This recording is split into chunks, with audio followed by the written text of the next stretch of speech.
So when you make a voltaic cell, which is a cell that is with a spontaneous redox reaction, so it will produce electricity, you need to mix an oxidizing agent and a reducing agent, or an oxidant and a reductant. Separate them by a bridge salt, which means that the ions are allowed to flow freely, but that salt bridge is non-conductive material, so the electrons go through wires. And how much electricity is going to generate? What is going to be the cell potential of that cell voltaic? Well, will be the difference between the electropotentials of the reduction and the electropotentials of the oxidation. The electron potential of the cathode and the electron potential of the anode. And if you write that as an equation, you have that the electron potential of a cell, of any cell that you can think of with two compounds, one in the cathode, one in the anode, will be the standard electron potential of the cathode minus the standard electron potential of the reduction standard potential, the one that comes from the tables, of the anode. And that will give you overall your cell potential. And the larger that value, the more that value needs to be positive. If it's not positive, the reaction will not be spontaneous. And the larger that number, the more electricity that will be generated. Okay, how can you use standard electromotive force, standard electropotentials to predict if a redox reaction will be spontaneous or will not be spontaneous? I'm going to give you the example of one of the first voltaic cells that was made, the Daniel cell. It was made in the 19th century. The first thing I need to identify which one is going to be the oxidation, which one is going to be the reduction. So if I go around with my oxidation numbers, here zinc is 0. Here copper will be 2+. Here zinc will be 2+. Here copper will be 0.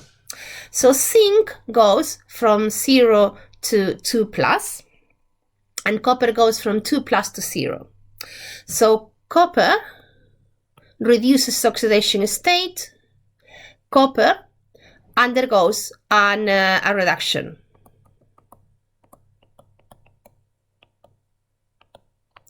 And zinc increases oxidation state. Zinc undergoes an oxidation.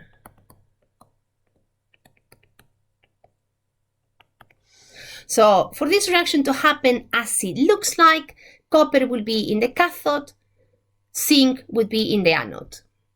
If it's going to work as it stands, copper is the reduction reaction, it will be in the cathode, zinc is the oxidation reaction, will be the anode. The potential of the electropotential of the cell will be the electropotential of reduction from the table of the cathode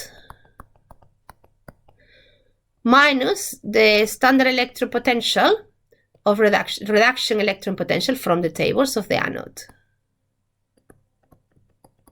Okay, copper reduction. Something that involves copper 2 going to copper. And I go here and I squint. I've got here a reaction with copper, but it's copper 2+, but to give copper plus. But so that's not what I have. I have copper 2+ that gives copper 0. So what I have is this reaction here. I hope you can see it. Copper 2+ plus 2 electrons to copper. So I've got copper 2+ that gives copper. And I've got 0.34.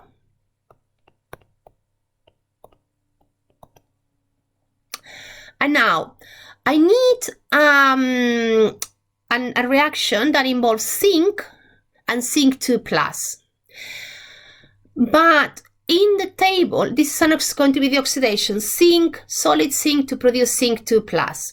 It's going to be the oxidation. In the table, that's going to appear as a reduction. So I need to find a reaction in my table that involves zinc 2+ and zinc.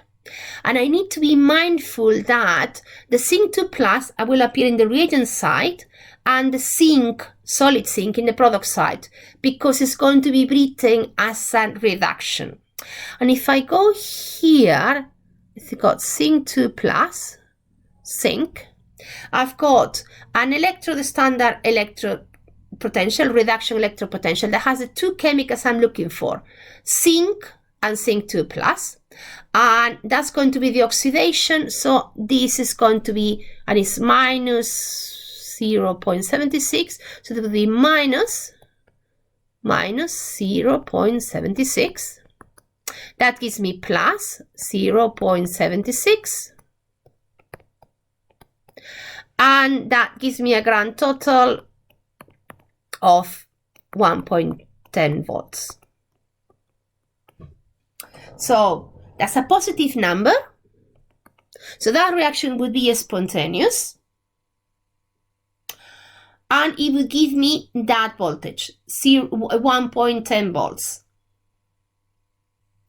You can use the tables with standard electrode potential for reduction reactions to predict whether a chemical will be an oxidizing agent or reducing agent, and how good it will be as an oxidizing or a reducing agent. So for example, I've got the more positive the electrode, the standard electrode potential for the reduction value, the greater will be for that compound to undergo a reduction, and the better oxidizing agent it will be. So the greater the positive value, the greater the tendency for that element to undergo a reduction, the better oxidizing agent will be.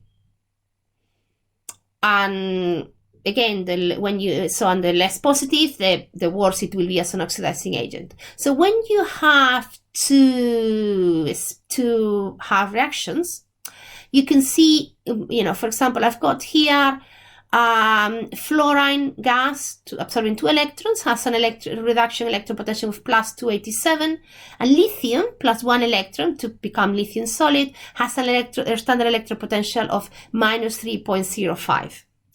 The one that has the greatest value and the more positive one, or fully positive to this, is the fluorine. Fluorine has a strong tendency to absorb those electrons. Fluorine is a strong oxidizing agent.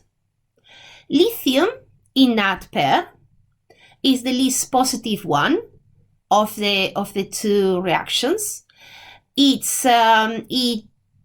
will have a strong tendency to give out electrons. It will be the one that will behave as a reducing agent. And in this case, I've chosen like two streams. Fluorine is one of the strongest oxidizing agents you have.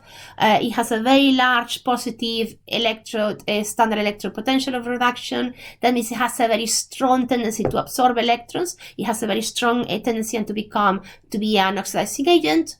And lithium is one of the most difficult species to reduce. It has a very, very strong tendency to give out electrons, to become oxidized rather than reduce. It's a very strong reducing agent.